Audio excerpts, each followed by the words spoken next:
Yo, what's going on, guys? It's Houston Sports Talk back into the video today, and today the Golden State Warriors beat the Memphis Grizzlies 121 to 116 in the 7 versus 8 seed matchup in the play-in tournament.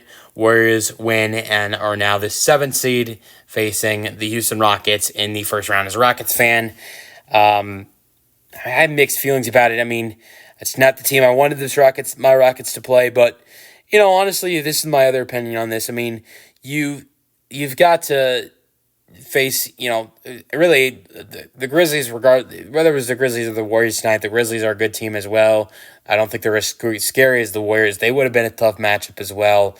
And you've got to face good. If you want to make it far, you got to face good talent, and you might as well face good talent right away.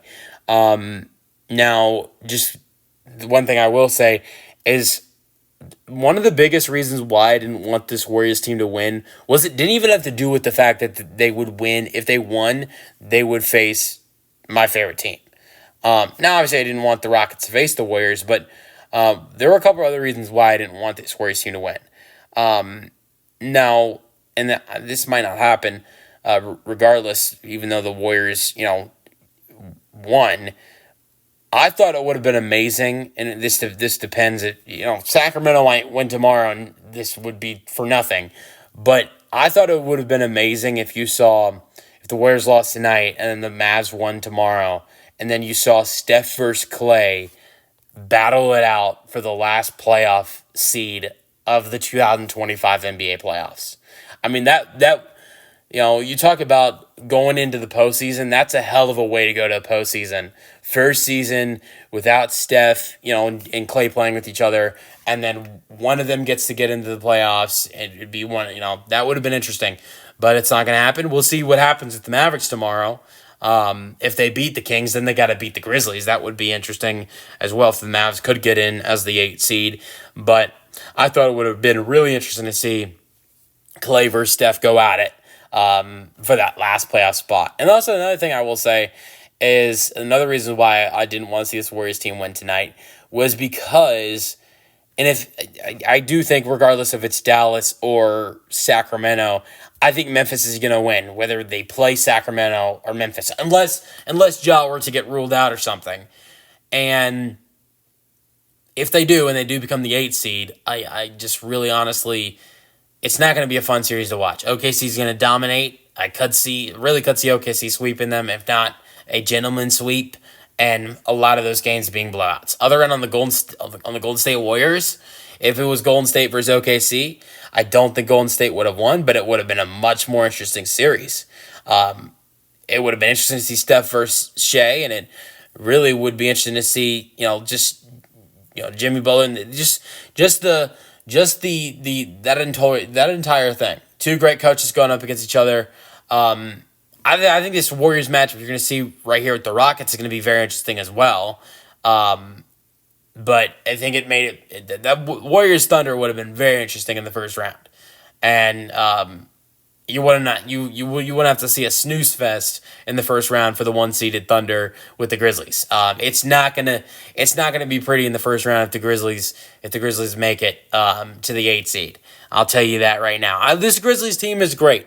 I thought they played great tonight. Ja, before his injury tonight, was playing great. 22 points. Desmond Bane, oh my God, he was great too. 30 points. I thought Zach Edey killed it. 14 and 17. Not surprising. He has a game like he had tonight with how bad the Warriors struggle against centers. Jaren Jackson was pretty good too. 18, 6 and 4. This Grizzlies team is a great team. I'm not saying they aren't. It's just they will not have success against the Thunder if they do if they do beat the Kings or the Mavs. But I want to get into this game and go into some stats for the Warriors. Like I said, I'm excited for this series for my Rockets going up against the Warriors. I think the Rockets have advantages over the Warriors, and at the same time, the Warriors have a lot of advantages over the Rockets. I think it's going to be, I don't know, this is hard to say because I think right now, and we still don't, there's still 2 series we don't know of yet because we don't know who the Thunder or the Cavs will play yet. Which I don't think that really matters because they won't be interesting series. Honestly, and there are some series I look at that are going to be great as well.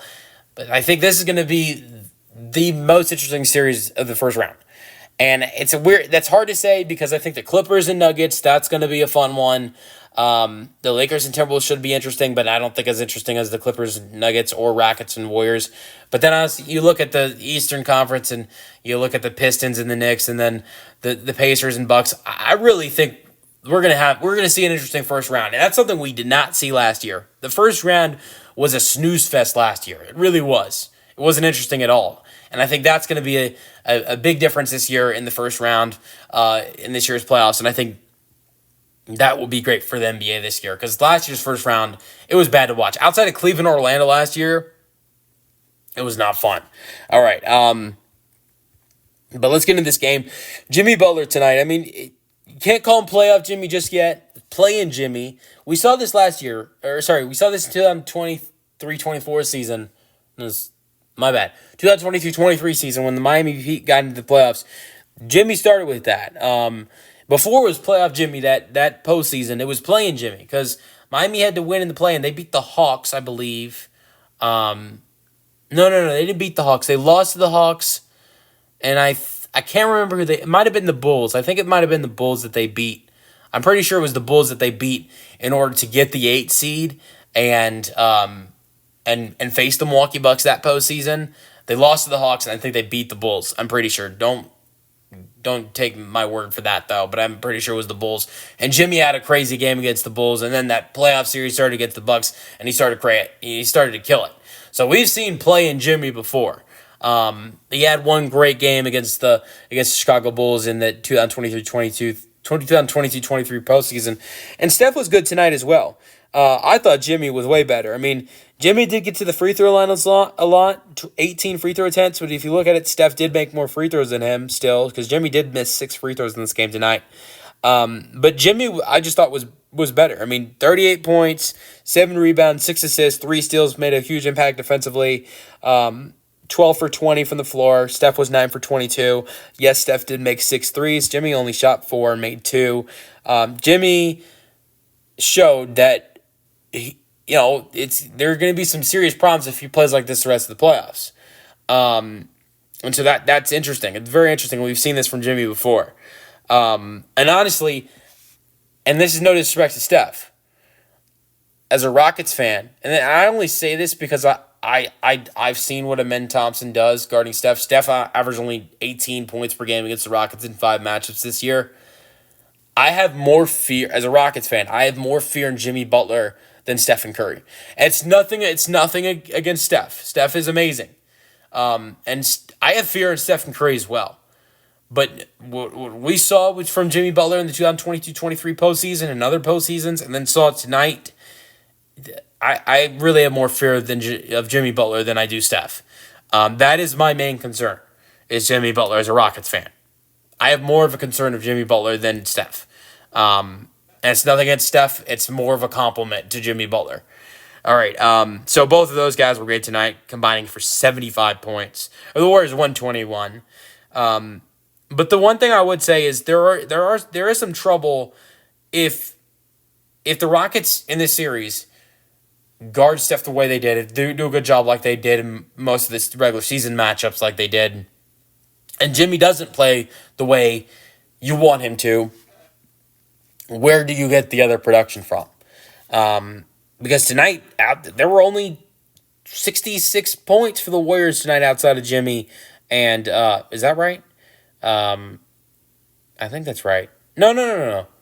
There was only 46 points for the Warriors tonight outside of Jimmy Butler and Stephen Curry. So, Gary Payton I thought was phenomenal tonight. 12 points, 5 for 10 from the floor. Quentin Post did a really good job as well. 11 points, 5 rebounds. Moses Moody was solid, 9 points.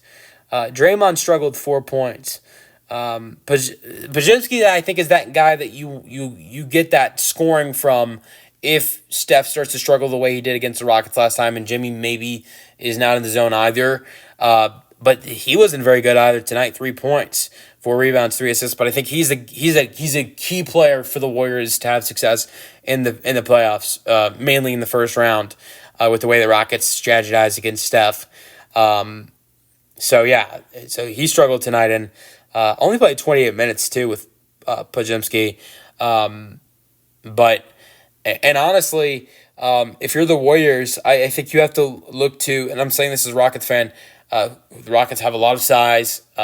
Way. I mean, they are gonna kill the Warriors with size.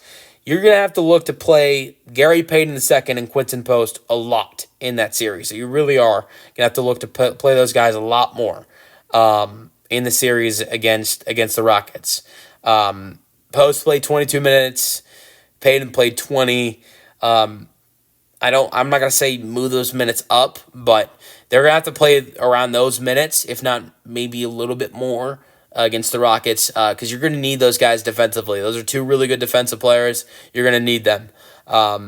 And so Jonathan, another thing I'll go to is Jonathan Kuminga, another DNP. I think it's interesting to see if maybe Steve Kerr will lean to give Kuminga minutes in the Rockets series. Kuminga has had success in the past against the Rockets, but I will say a strategy the Rockets had against Kuminga, that the Grizzlies kind of did with Draymond Green tonight, is leave Jonathan Kuminga in the corner and let him shoot open corner threes. And it didn't really work for him. I think that's a strategy that the Rockets should continue to do against Kuminga. And if that's the case, you continue not to play Kuminga. Honestly, if I were the Warriors, like I said, I think you need to lean towards giving more minutes to Gary Payton and Quinton Post in the first round against the Rockets. Because I think those guys defensively you need those guys. And so I think Steve needs to look to play those guys more. Maybe Kuminga gets some minutes, but I think Post and Payton are, if they want to have success against the Rockets, those two guys are going to be key in that series. Let me know your thoughts on this game for the Warriors. I thought it was a great game. I thought Jimmy, what he had tonight, is another play-in or playoff masterpiece for Jimmy Butler. Steph was great tonight. Not underestimating that. It was just that kind of night for Jimmy Butler. Draymond, he had an iffy night. I mean, great 10 assists. I thought Draymond was really good defensively, as most nights. But I think this is something that maybe the Rockets will try to attack in their series, and Draymond's going to have to try to find a way to stay away from this, is getting in foul trouble like he did tonight. 6 personal fouls for Draymond Green. That is something you cannot have for Draymond moving forward. Let me know your thoughts on this Warriors 121-116 win in the comment section, and peace out.